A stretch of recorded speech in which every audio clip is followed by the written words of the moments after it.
В эти июльские дни вся страна вспоминает жаркое лето 1993 года, когда в результате тщательно продуманной операции абхазской армии удалось закрепиться на господствующих высотах вокруг столицы Абхазии Сухума.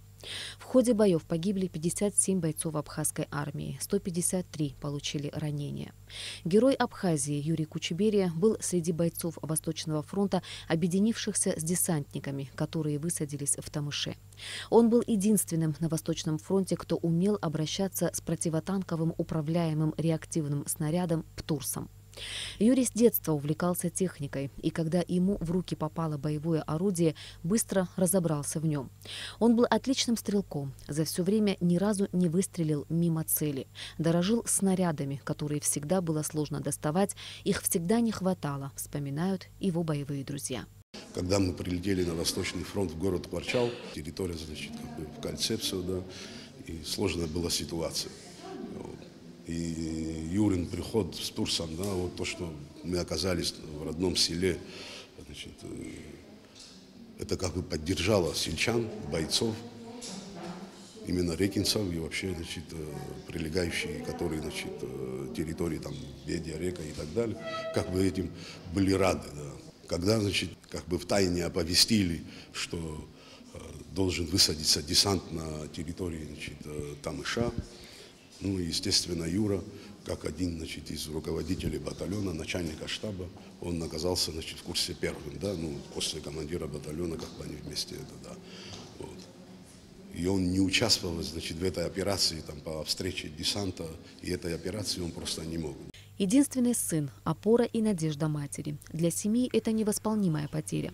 Много лет Ламара Кучиберия бережно хранила память о самом дорогом человеке. И в какой-то момент решила передать драгоценные реликвии в музей, справедливо посчитав, что первый противотанковый управляемый снаряд Восточного фронта, а также форма и звезда ее сына-героя должны храниться в музее.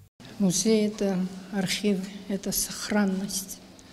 И я бы дома не смогла бы там как где-то уберечь. И еще же люди же, чтобы знали, что это был первый Птурс в Абхазии во время войны, занесен сюда. Они взяли этот Птурс с мой сын и Кишмария Беслан. Мушный Хварцкий передал это им. И они привезли на Восточный фронт. Я бы очень хотела, чтобы здесь остался этот Турс. И имя будет, конечно, вечно. Дай Бог, чтобы всем тем, кто погиб, сохранили имена в будущем, будущее поколение, чтобы не забыло, что это значило для Абхазии и что эта победа принесла сколько жертв. В Музее боевой славы имени Владислава Ардзенба бережно относятся к боевым реликвиям. К 30 сентября здесь будет организован специальный зал, где все они будут выставлены. Очень больно, но и в то же время очень мы рады тому, что к нам приходят вот с такими намерениями передать реликвии своих детей, своих близких, родных в наш музей. И, пользуясь вот этим случаем, я хотела бы обратиться вновь к нашему народу, чтобы, если еще что-то у кого-то есть, чтобы нам приносили, тем более в этот юбилейный год. И еще тем более, что мы занимаемся сейчас реорганизацией, и мы бы хотели получить в ближайшее время, чтобы их положить в достойное место.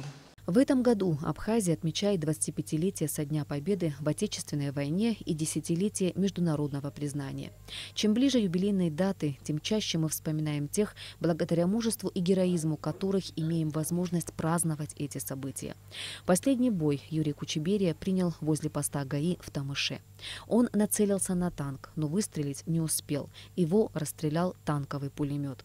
Юрий уничтожил 12 единиц тяжелой вражеской техники, в числе которых танк, БМП-2, МТЛБ, пушки, установка «Алазань» и даже вражеский штаб.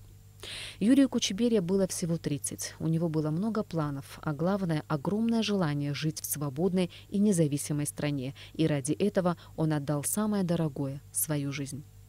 Ирина Аршба, Алексей Агухава, Абхазское телевидение.